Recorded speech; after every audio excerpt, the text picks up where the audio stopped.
آداب ناظرین، روز نیوز میں آپ کا خیر مقدم ہے۔ میں ہوں آپ کا میزبان مسعود احمد۔ آئیے جلدی سے دیکھتے ہیں آج کی سپیڈ روز نیوز۔ رکن کونسل کویتا کا BRS قائدین ہریش راؤ اور سنتوش کمار کے خلاف سنسنی خیز الزام۔ تلنگانہ جاگرتی کی صدر کویتا نے سنسنی خیز ریمارکس میں کہا ہے کہ KCR کو کچھ قریبی افراد کی وجہ سے بدنامی جھیلنی پڑی۔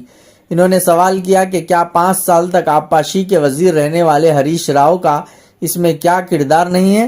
کویتا نے الزام لگایا کہ سابق MP سنتوش اور ہریش راؤ کی وجہ سے ہی KCR کو بدنامی ملی۔ حیدرآباد میں منعقدہ پریس کانفرنس سے خطاب کرتے ہوئے کویتا نے کہا کہ کالیشورم میں اگر کوئی چھوٹا سا حصہ بھی نقصان پہنچے تو اس کو پورے پروجیکٹ کی ناکامی قرار دینا مناسب نہیں۔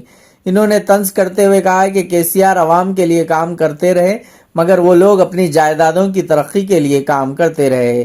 ہریش راؤ اور سنتوش نے میرے خلاف بھی کئی بار سازشیں کی۔ صدر تلنگانہ جاگرتی اور رکن قانون ساز کونسل BRS کویتا نے کہا ہے کہ موجودہ کانگریس حکومت ہر لمحہ KCR کا جاپ لپ رہی ہے۔ بارش اور سیلاب کی صورت میں عوام کو سہارا دینے کی پوزیشن میں یہ حکومت نہیں ہے۔ وہ آج دفتر تلنگانہ جاگرتی واقع بنجار ہلز میں پریس کانفرنس سے خطاب کر رہی تھیں۔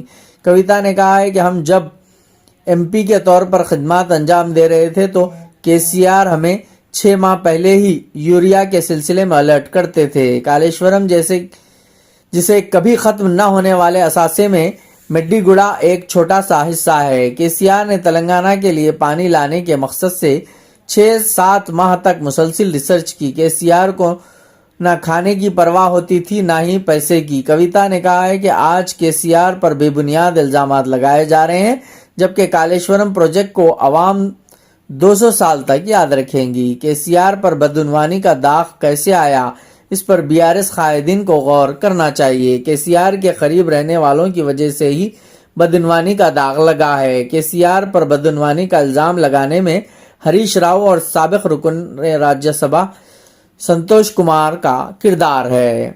انہوں نے کہا ہے کہ آج ایسی نوبت آ گئی ہے کہ KCR کو ریونت ریڈی جیسے لوگ بھی تنقید کا نشانہ بنا رہے ہیں۔ میرے خلاف ہریش راؤ اور سنتوش نے کتنی ہی سازشیں کی مگر میں نے سب کچھ برداشت کیا۔ ہریش راؤ اور سنتوش راؤ کے پیچھے ریونت ریڈی ہیں۔ انہوں نے کہا کہ سوشل میڈیا پر پروپیگنڈا کیا جا رہا ہے کہ میرے پیچھے بی جے پی اور کانگریس ہے مگر حقیقت یہ ہے کہ میرا تعلق KCR کے خون سے ہے۔ میں آزاد رہ کر سیاست کروں گی۔ افسوس کی بات ہے کہ آج ایسی صورتحال پیدا ہو گئی ہے کہ KCR جیسے عظیم قائد پر CBI انکوائری کی بات کی جا رہی ہے۔ اگر پارٹی ایسی حالت کو پہنچ گئی ہے کہ اس کے سربراہ پر CBI انکوائری ہو رہی ہے تو پھر پارٹی کے ہونے یا نہ ہونے میں کیا فرق پڑتا ہے؟ کویتا نے خبردار کیا کہ اگر مجھے سوشل میڈیا پر ٹرول کیا گیا تو میں سخت جواب دوں گی۔ انہوں نے کہا کہ کانگریس حکومت PC گھوش کمیشن کے نام پر محض وقت گزار کر رہی ہے۔ ریونت ریڈی اگر KCR کا نام نہ لیں تو ان کی تصویر اخبار میں نہیں چھپتی۔ کویتا نے کہا ہے کہ میں نے جن افراد کے نام براہ راست لیے ہیں ان پر انکوائری ہونی چاہیے۔ ان لوگوں کے درمیان خفیہ معاہدے ہیں۔ بہار انتخابات کے لیے تلنگانہ کے BC طبقے کو قربان کیا جا رہا ہے۔ BC ریزرویشن کے معاملے کو سپریم کورٹ سے رجوع کیوں نہیں کیا جا رہا ہے؟ بہار اسمبلی انتخابات کے دوران ہم وہاں جا کر کانگریس کے خلاف مہم چلائیں گے۔ آخر میں انہوں نے کہا کہ CBI انکوائری میں KCR صاف و شفاف موتی کی طرح پاک صاف ہو کر باہر آئیں گے۔ بیورو رپورٹ روز نیوز۔ آج کی سپیڈ روز نیوز میں بس اتنا ہی۔ ملتے ہیں اگلی نیوز میں۔